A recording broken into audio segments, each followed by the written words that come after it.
मैं तो अपनी मैया को लाला हूं नेक सो।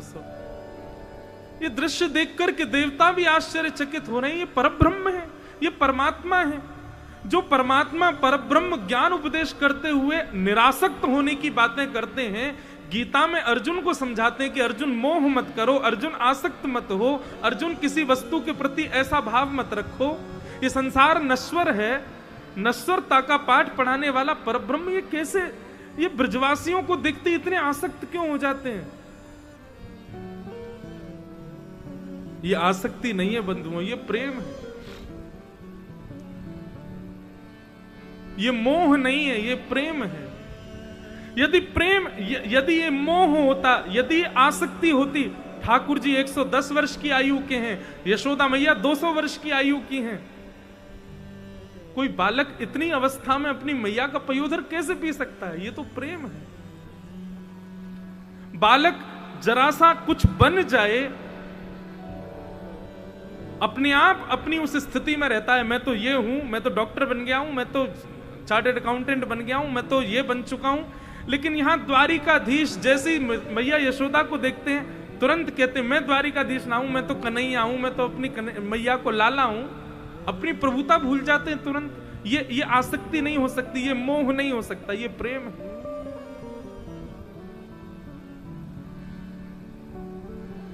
ऐसा सूर्य ग्रहण का उत्सव हुआ, पनारे बह रहे हैं द्वारिका के लोगों के नेत्रों से। द्वारिकाधीश की ऐसी स्थिति। देवकी मैया को पता चला कि यशोदा जी आई हैं। यहां लाला गोदी से उतर गए, यशोदा मैया अपने स्थान पर खड़ी भई। इतने में ही सामने से देवकी मैया आई। यशोदा मैया को जैसे ही पता चली कि देवकी मैया सामने आई हैं, यशोदा मैया जमीन में लेट गई देवकी मैया के सामने, और देवकी मैया के चरण पकड़ करके कह रही हैं, बड़े भाग्य हैं तुम्हारे देवकी, बड़ी बड़ी भागन हो बहन तुम, जो मेरे हृदय को लाला, मेरे मेरे मेरे प्राणन को आधार आपने जन्म दियो, ये आपको बड़ भाग्य है। यहां यशोदा मैया चरणन में लेट रही हैं, वहां से देवकी मैया यशोदा मैया के चरण में, अरे बहन तुम ऐसा मत करो, तुम्हारी कृपा से ही लाला मुकु प्राप्त भयो। अद्भुत है ब्रज द्वारिका मिलन।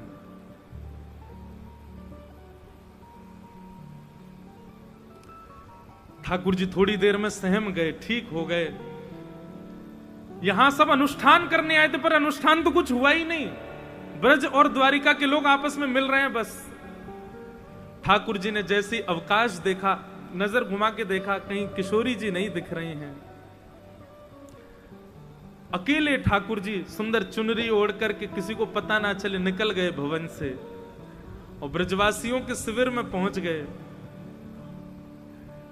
इतना सुंदर वर्णन करते हैं ब्रज द्वारिका मिलन में कि जैसे ही ठाकुर जी ब्रजवासियों के शिविर में पहुंचे हैं, यहां शिविर के अंदर एक सुंदर शिविर बरसाने का है। वहां बरसाने में एक कुंज में किशोरी जी पौड़ी हैं, ललता विशाखा सेवा में हैं, और किशोरी जी पौड़ी पौड़ी कुछ चिंतन कर रही हैं, और चिंतन करते करते अचानक उठ के बैठ जाती हैं और कहती हैं, ललिता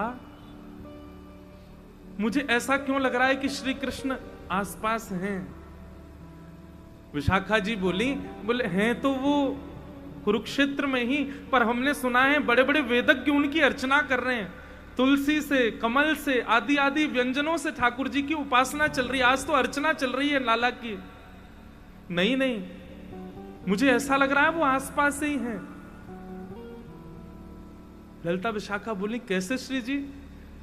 बोले अभी व्यार चली तो ये शिविर को द्वार थोड़ा सा खुलो तो बाहर की जो हवा आई ना, वह हवा में कृष्ण के तन की सुगंधी है, हमारे प्रियतम के तन की सुगंधी है। ऐसा लग रहा है कि श्याम सुंदर यहीं आसपास ही हैं। मैं उनकी तन की सुगंध भूली नहीं हूं, मुझको आज भी स्मृति है कि उनके रोम कूपन की सुगंधी कैसी है।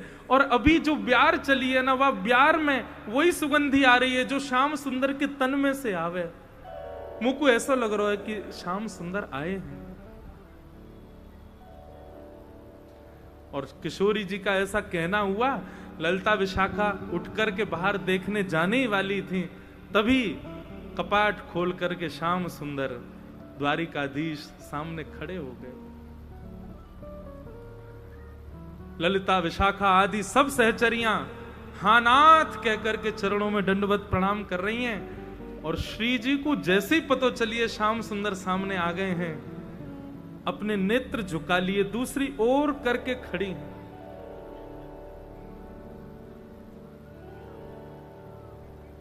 ठाकुर जी कह रहे हैं, श्यामा जी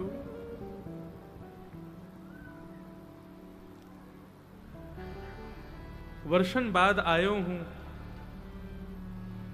आप मिलोगी नहीं। किशोरी जी देख नहीं रही हैं ठाकुर जी को। तुरंत ललिता लाओ, तैयारी करो, इत्र बिछाओ, सेज सजाओ, श्याम सुंदर को बैठाओ, लालन आए हैं। सेज सजा रही हैं और किशोरी जी बिना देखे इशारों कर रही हैं, आओ श्याम सुंदर विराजो। और स्वयं किशोरी जी नीचे सिंहासन पर टेक लगा करके बैठी हैं, ऊपर नहीं विराज रही हैं। मानो संकेत कर रही हैं, अब आप राजाधिराज हैं, अब आप द्वारिकाधीश हैं, आप हमारे ब्रज के कुंवर थोड़े ही हैं जो मैं आपके बगल में बैठूं, मर्यादा है। ठाकुर जी ने अपना द्वारिका का राज मुकुट उतार करके नीचे रख दिया, किशोरी जी के चरणों में पधरा दिया और अपने माथे से किशोरी जी के अंगुष्ठ में प्रणाम कर रहे हैं। हे श्यामा जी, अनुग्रह करो, कृपा करो, या प्रकार मुझको श्रम मत कराओ, आपको या स्थिति में मैं ना देख सकूं। आप तो सब जाने, लीला संवरण के लिए, लीला विस्तार के लिए मेरो ब्रज से जानो बहुत आवश्यक है। मैं आज क्षमा मांगवे आया हूं, मैंने बहुत बड़ा अपराध किया, पर हे किशोरी जी, एक दिन भी आपकी स्मृति के बगैर मैं नहीं रहा हूं। किशोरी जी कह रही हैं, 100 वर्षन की क्षमा के लिए आप क्षण भर के लिए आए हो, निश्चित ही आपको तो वापस जानो है।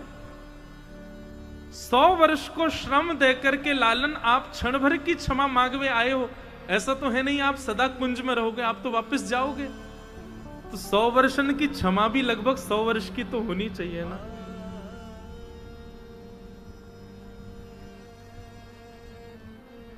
हे किशोरी जी, आप सबसे पहले तो अपने नेत्र ऊपर करो, मुंह को देखो तो सही एक बार। किशोरी जी अपने नेत्रन से ठाकुर जी को देख रही हैं।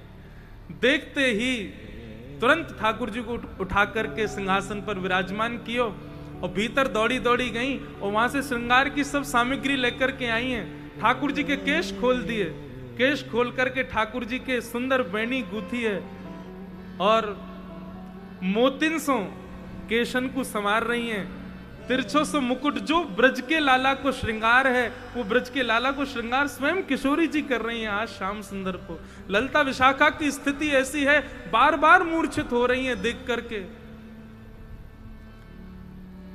ठाकुर जी को मुकुट पधराए हो, ठाकुर जी को सिरपेच धारण कराए हो, कानन में सुंदर कुंडल धारण कराए, पत्रावली को श्रृंगार स्वयं श्री जी अपने हाथन से कर रही हैं, केसर घिस करके ठाकुर जी को जो ब्रज में श्रृंगार है वैसा श्रृंगार किशोरी जी कर रही हैं।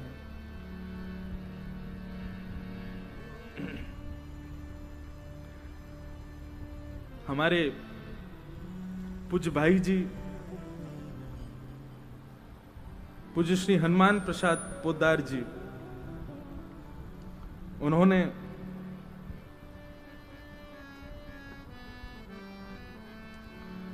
षोडश गीत गाए हैं। उन षोडश गीतों में एक गीत मुझे अति प्रिय है।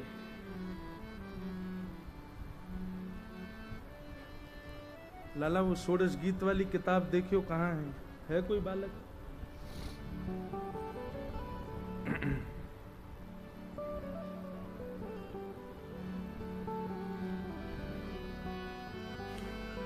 उसमें एक पंक्ति, एक गीत किशोरी जी गाती हैं ठाकुर जी के लिए और ठाकुर जी गाते हैं किशोरी जी के लिए।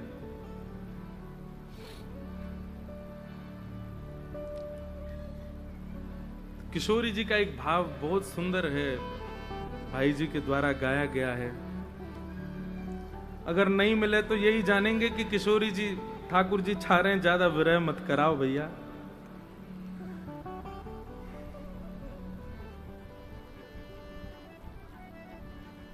मिल गए।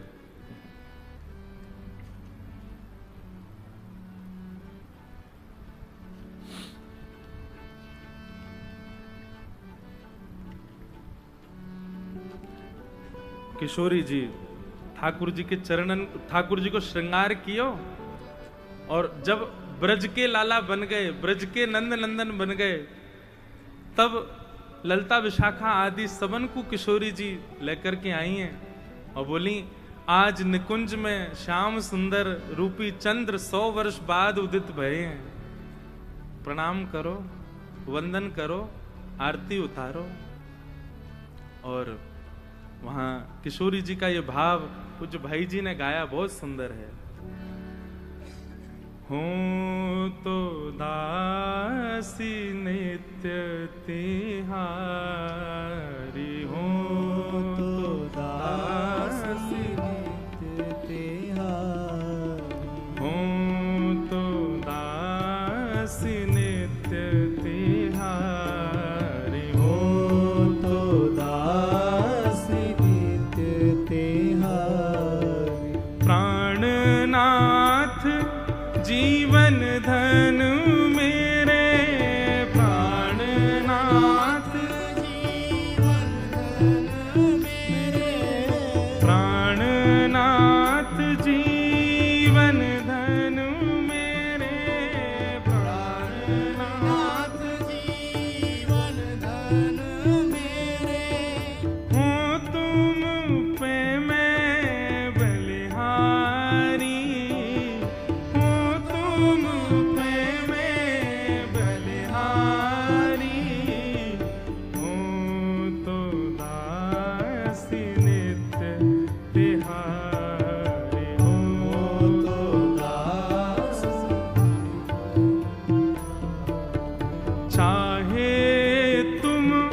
अति प्रेम करो, तन मन सो मोहे बिसराओ।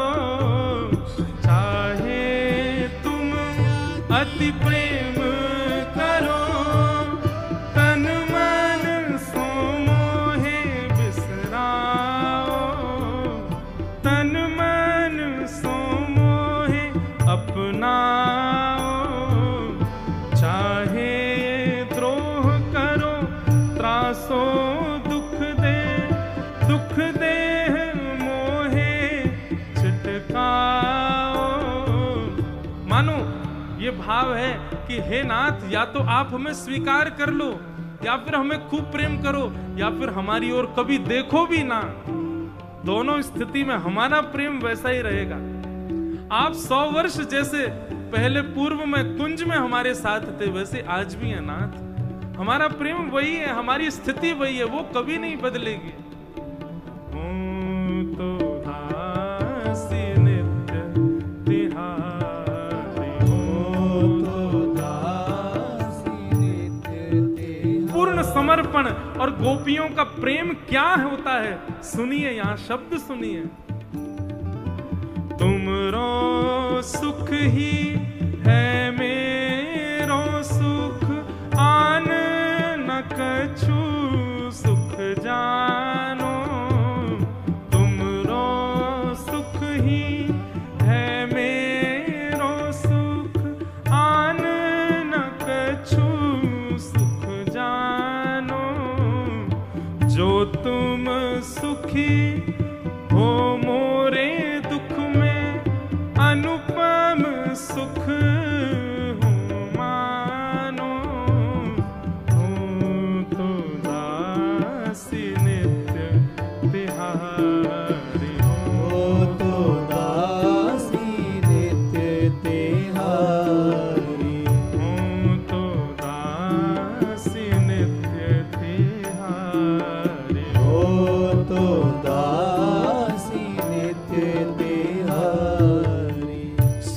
भोगो तुम रे सुख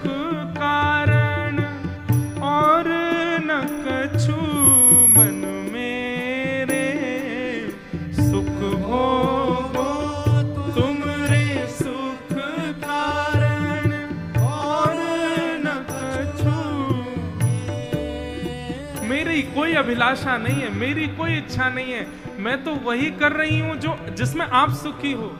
मैं सुख भी यदि भोग रही हूं, यानी मैं जल भी पान कर रही हूं प्यास बुझाने के लिए नहीं, इसलिए क्योंकि आपको अच्छा लगेगा। मैं भोजन कर रही हूं इसलिए नहीं कि भूख लगी है, इसलिए कि आपको सुख मिलेगा। महाराज दृष्टि, कई जगह सेवा देखते हैं, कई ठाकुरों की दृष्टि नहीं हटती उनसे।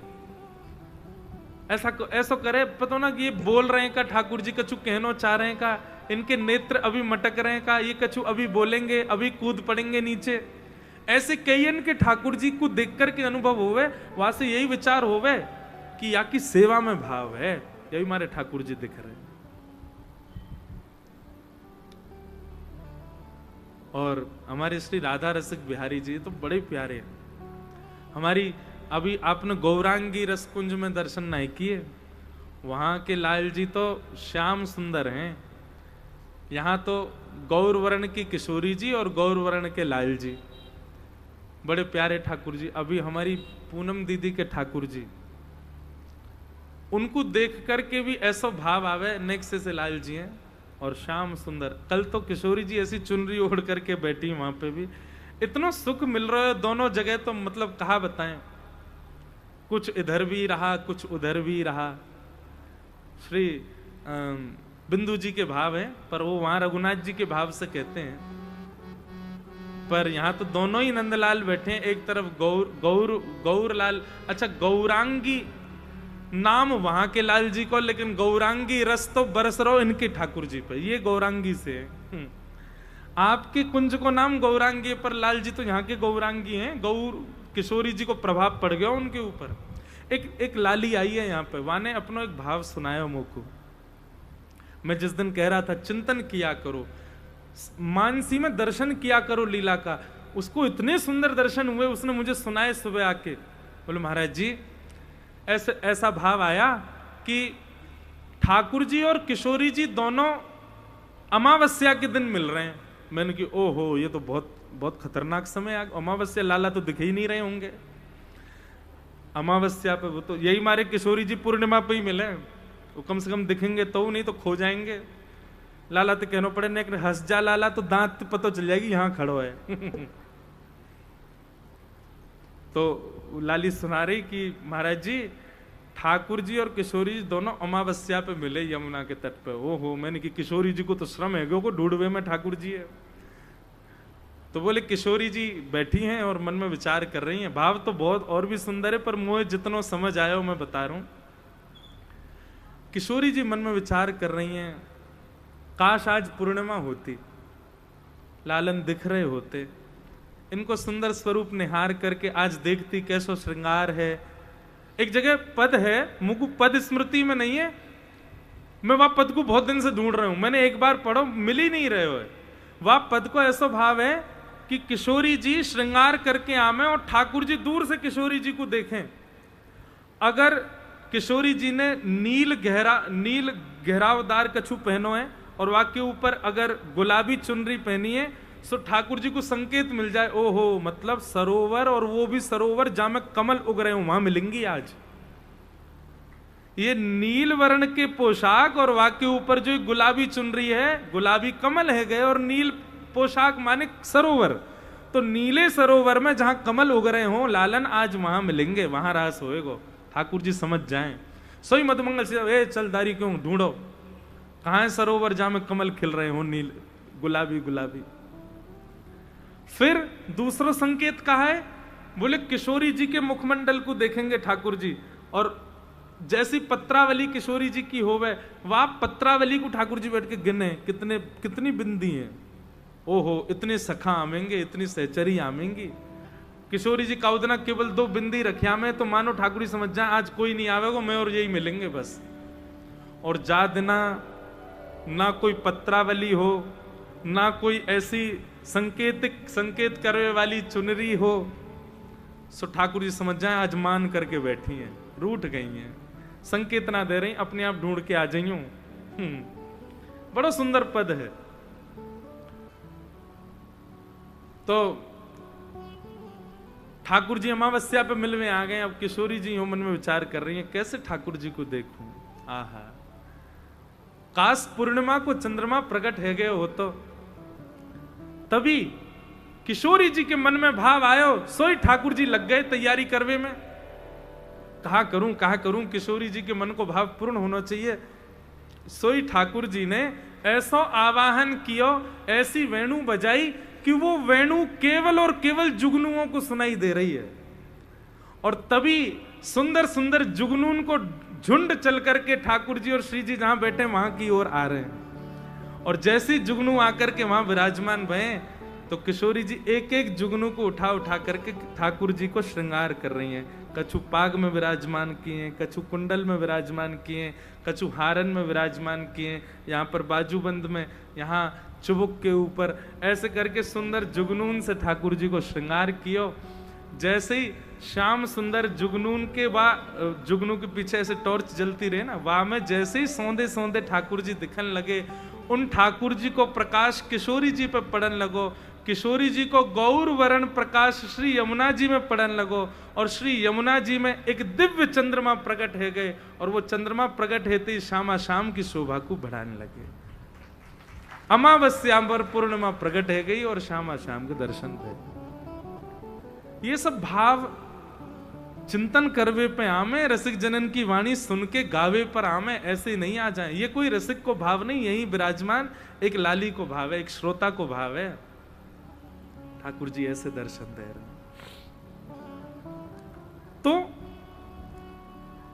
पाद सेवनम, अपनी चरण सेवा ठाकुर जी सबको नहीं देते। और दूसरी बात सख्य, अपने सखा के रूप में भी ठाकुर जी सबको स्वीकार नहीं करते।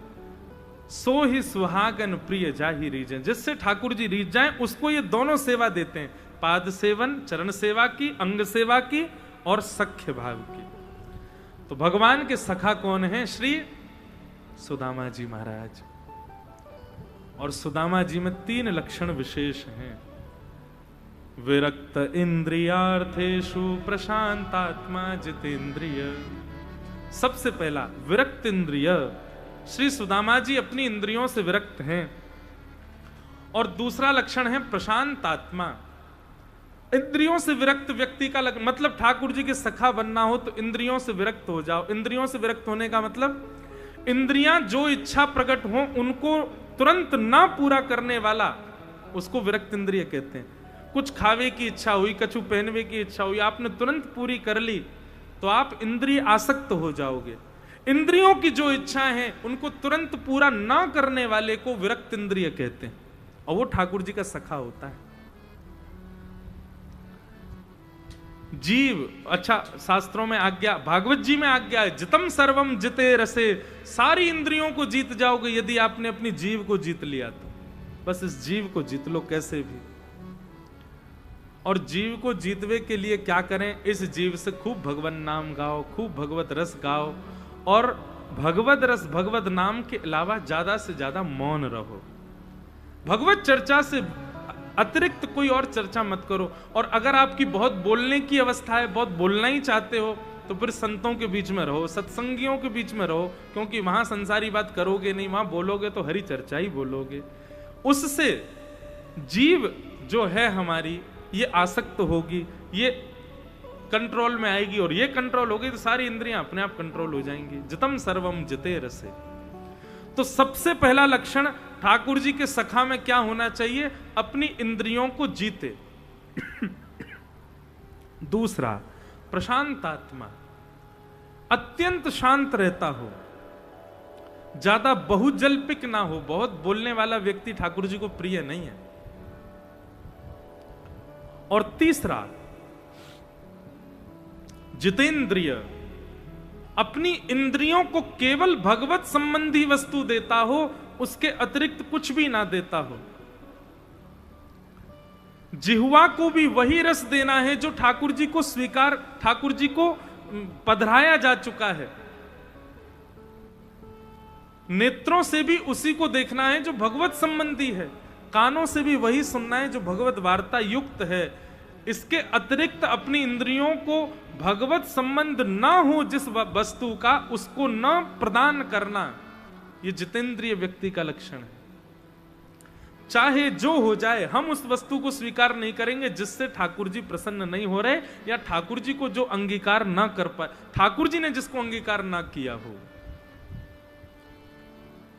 वस्त्र भी ऐसे पहनो जैसे आप श्याम सुंदर के लगो, स्वरूप भी ऐसा बनाओ, बाल भी ऐसे काढ़ो, आप देखवे में कोई संसारी ना लगो। एक बात बताएं, बुरा मत मानियो, दिल्ली वाले अलग ही पता चल जाएं दिल्ली के हैं, बंबई वाले अलग ही पता चल जाएं बंबई के हैं, और वृंदावन वाले अलग ही पता चल जाएं वृंदावन के हैं। ठाकुर जी के अलग ही पता चल जाए ये ठाकुर जी को होगा। वाकई आचार विचार चलन चाल वाणी स्वभाव सब में दिखेगा कि वो ठाकुर जी का।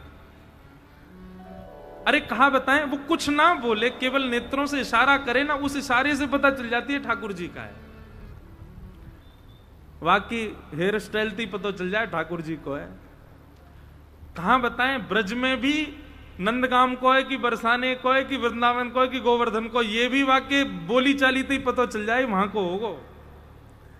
सीधी बात, आपके आहार विहार, आपके आचार विचार स्वभाव सब में ये छलके कि आप ठाकुर जी के हो, उससे ही पता चल जाए, किसी को बताने की आवश्यकता ना पड़े कि आप ठाकुर जी के हो।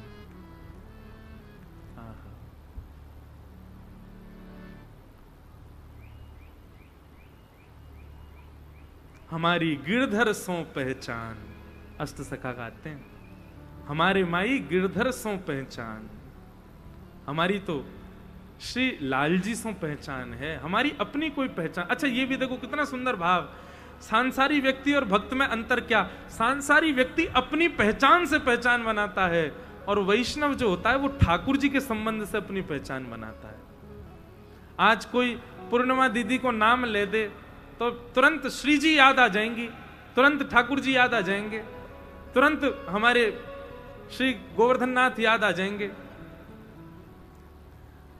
कोई हमारे चित्र विचित्र बाबा को नाम ले ले, तुरंत बिहारी जी याद आ जाएंगे, तुरंत गुदरी याद आ जाएगी, क्योंकि आपको जो भी देखा वो गुदरी में देखा, तुरंत वाके चित्त में गुदरी, तुरंत वाकु याद आएगा, ओहो कुंज बिहारी श्री हरदास। आपको स्मरण ठाकुर जी और आचार्यन को स्मरण करा रहे है, तो ये समझो कि आपकी भक्ति अब फलीभूत है रही है। पर आपको स्मरण कौन को स्मरण करा रहा है, बोले संसार को स्मरण करा रहा है। कोई को नाम सुनकर के बर्गर याद आ जाए, कोई को नाम सुनकर के पिज्जा याद आ जाए, कोई को नाम सुनकर के सांसारी भाव याद आ जाए, संसारी व्यक्ति को लक्षण। अब किसी फिल्म सितारे का नाम लोगे तो फिर दुनिया भर की दुर्गंध युक्त वस्तु ही याद आएंगी, अच्छी बात याद नहीं आ सकती। लेकिन रसिकन को याद करोगे, रसिकन की स्मृति। एक हरिराम व्यास जी को एक पद है बहुत सुंदर, 10:30 है गए, चलन में अभी हम विराम कर देंगे, आप लोग चिंता मत करो। हैं आज विश्राम है, फिर तो हमारी भी 1.5 महीना की छुट्टी है, हम भी फिर 11 अगस्त को बैठेंगे व्यासपीठ पर। तो न एक आज मन में आए रहे है, श्री हरिराम व्यास जी का एक पद है कि वैष्णव की पहचान क्या है। रसिक अनन्य हमारी जाति, रसिक अनन्य हमारी जाति। याद कर लीजिएगा इस पद को, हरिराम व्यास जी का पद है। आज के बाद अपनी पहचान ऐसे बतानी है, रसिक अनन्य हमारी जाति, रसिक अनन्य हमारी जाति। और कुल देवी राधा बरसानो, कुल देवी राधा बरसानो, कुल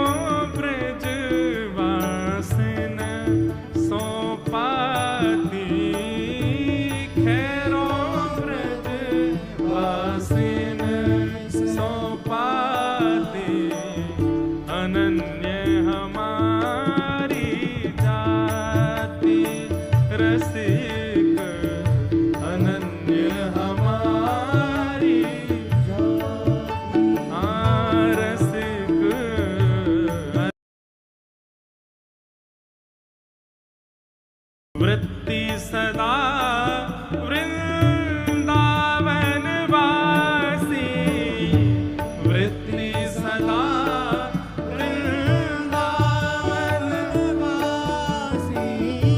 स्मृति भागवत कृष्ण नाम संध्या, स्मृति भागवत कृष्ण नाम संध्या। हे स्मृति भागवत कृष्ण नाम संध्या, स्मृति भागवत कृष्ण नाम संध्या। तर्पण गायत्री जाप, ओ तर्पण गायत्री। अब यहाँ हमने गाया है कृष्ण नाम संध्या, पर व्यास जी क्या कहना चाह रहे हैं? हमारी संध्या, हमारा तर्पण, हमारा गायत्री जप सब क्या है? बोले कृष्ण नाम। हम तो कृष्ण नाम ही जपते हैं, उसी में हमारी संध्या हो जाती, उसी में तर्पण हो जाता, उसी में गायत्री जाप हो जाता है। गायत्री जाप की अपनी अपनी महिमा है, पर रसिक जन ऐसा कह रहे हैं कि हमारा तो कृष्ण नाम में ही गायत्री है। अनन्य हमारी जाति रसिक, अनन्य हमारी जाति। वंशी ऋषि जजमान कल्प तरु, वंशी ऋषि। किस ऋषि की संतान है आप? श्री हरिराम व्यास जी की दीक्षा पूज्य श्री हमारे हितरवंश महाप्रभु से हुई है। इसलिए अब पूछ रहा है कोई कि भाई तुम्हारी ऋषि कौन है, किस ऋषि परंपरा में हो? तो व्यास जी कह रहे हैं तीनों लक्षण आपको उनमें दिखेंगे। हमारे श्री सूरदास जी आदि आदि सब रसिक जनों को आप दर्शन करो, सब में आपको यह तीनों लक्षण मिलेंगे। मतलब भगवत प्राप्ति के लिए तीन लक्षण हम में होने अति अनिवार्य हैं। ठाकुर जी के सखा श्री सुदामा जी में तीनों लक्षण। सुदामा जी महाराज संकोचवश कभी अपनी पत्नी को नहीं बताते कि श्री कृष्ण मेरे सखा हैं। और संकोच किस बात का होता है कि कहीं यदि मैंने ये बता दिया कि वो मेरे सखा हैं तो ये पीछे ना पड़ जाएं कि हमारी ऐसी दीन स्थिति है, आप द्वारिकाधीश के पास जाओ और जाकर के उनसे निवेदन करो कि वो आपको कुछ दे दें। ये प्रेम है बंधुओं कि जब पता चल जाए कि कोई संसारी भावना से आपके संबंध को देखेगा तो आप संबंध को छुपा लो। और ये मैं कहा करता हूं, संबंध वही अच्छा जो गोपनीय रहता हो, जिसका प्रकाश कर दिया जाता है वो संबंध उचित नहीं है। श्री सुदामा जी महाराज ने कभी अपनी गृहिणी को नहीं बताया कि ठाकुर जी उनके सखा हैं। कथा आती है कि एक बार ठाकुर जी को दया आई और श्री ठाकुर जी एक ब्राह्मण का रूप धारण करके आए और आकर के सुदामा जी की कुटिया के बाहर भिक्षा मांगने लगे। तो सुदामा जी की पत्नी जैसे ही भिक्षाटन करते ब्राह्मण को देखती हैं तो कहती हैं, बाबा आप गलत आ गए हो, हमारे घर से तो आपको कभी भिक्षा प्राप्त हो ही नहीं सकती। हमको ये सौभाग्य ही नहीं कि हम किसी को भिक्षा दें। क्यों? बोले हमारे यहां तो जीवन पर्यंत का सोवर लगा है। किसका सोवर लगा है? जीवन पर्यंत का सोवर। क्यों? लक्ष्मी पुत्री का जन्म नहीं हुआ और अलक्ष्मी पुत्र हमारे घर में जन्मा है जो जीवन पर्यंत रहने वाला है, उसका सोवर लगा है घर में, इसलिए हम आपको कुछ नहीं दे पाएंगे। तो ब्राह्मण देवता के रूप में भगवान जोर से हंसने लगे। बोले कैसी बात कर रही हो आप? लक्ष्मीपति जिसके पति के सखा हों उसके यहां लक्ष्मी कैसे जन्म ले सकती है? बोले मतलब? बोले आपके जो पतिदेव हैं सुदामा जी, उनके तो साक्षात सखा हैं, द्वारिकाधीश, स्वर्ण की नगरी में रहने